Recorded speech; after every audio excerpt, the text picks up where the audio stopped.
All right, today we're going to do something a little different.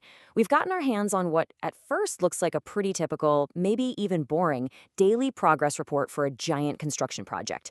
But I promise you, hidden inside all these tables and technical notes is an absolutely incredible story. I mean, look at this. At first glance, it's just a wall of numbers, right? A total sea of data.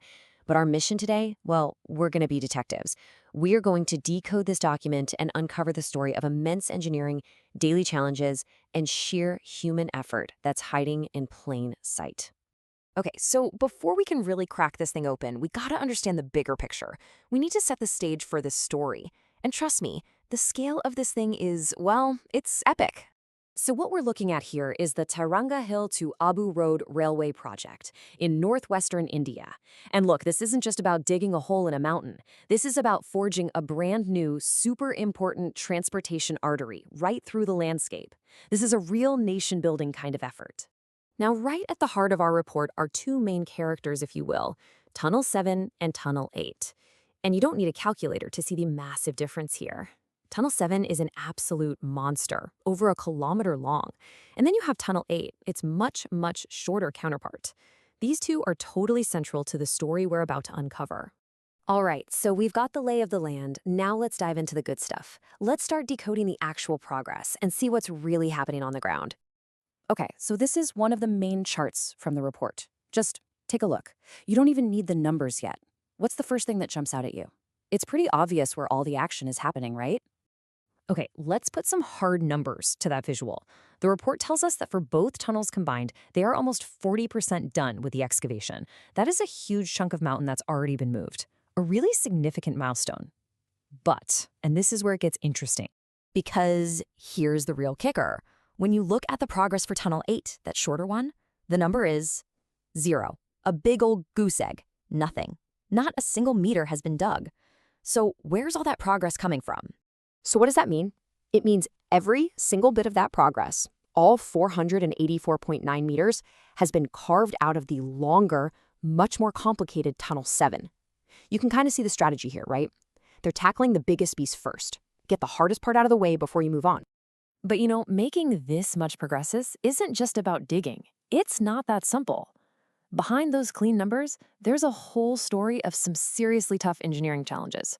Problems that these folks are solving in real time, hundreds of feet underground. And this is a perfect example. See this line? It's buried in the notes section, and it's full of technical jargon. To most of us, it means, well, not much.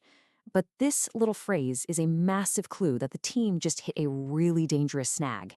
So, what in the world is low overburden? Well, to put it simply, it means there's not enough solid ground, rock and soil between the top of the tunnel and the surface. I want you to imagine you're the one digging, okay? But the ceiling of rock and dirt above your head is super thin. So thin it could collapse on you at any second. That's the kind of high-stakes problem these engineers are dealing with. And then, right there in the report, right after flagging the problem, they give us the solution. It's written with this same kind of cool technical precision. SC change IVLG to SC-VLG with pipe roof. This is the engineer's battle plan, jotted down in the daily log. Okay, so to decode that, you gotta know what support class, or SC, is. The easiest way to think about it is like armor for the tunnel. So when they hit that dangerous thin spot, they basically said, okay, we need to upgrade the armor.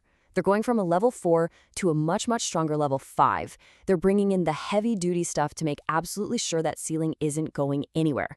I mean, this is engineering under crazy pressure. Okay, but a brilliant plan on paper is one thing. You need people, real people, on the ground to actually make it happen. So who are these people? Who's the human engine driving this whole thing forward? So this table, right from the report, it gives us an amazing little snapshot of that human engine, just for one 24-hour cycle. You've got the excavation teams, the fabrication guys, the operators and drivers, and look, they're split between a day shift and a night shift. This operation never sleeps. And when you add it all up, you get this. 63 people. Think about that. For just this one piece of the railway, on this one day, 63 people are working around the clock, deep inside a mountain, just to claw out a few more meters of progress. All right, so we've dug into the data, we've looked at the incredible engineering, and we've even met the team behind it all. So let's pull it all together. What has this one single report actually shown us? When you connect the dots, a super clear picture comes into view. First, we know that almost 485 meters have been blasted and carved out of solid rock. We also know that all of that work, every inch of it, is focused on that one monster, Tunnel 7. We've seen clear proof that the engineers are thinking on their feet, adapting to some seriously life-threatening dangers as they find them. And we know that a crew of 63 dedicated people are the ones making it all happen 24/7. So yeah, what looked like just a boring wall of numbers at the beginning, it's obviously so much more than that. This isn't just some status update or a piece of paperwork. Every single one of these reports is like a daily log, a testament to what it takes to achieve something this massive. And that really brings us to the final kind of mind-blowing thought here. We've just unpacked the incredible story of the first 485 meters, but there are still over 900 meters left to go. And that just makes you wonder, right? What other challenges are waiting in that rock? What new solutions will they come up with? And what stories will be hidden in the reports for all those days still to come?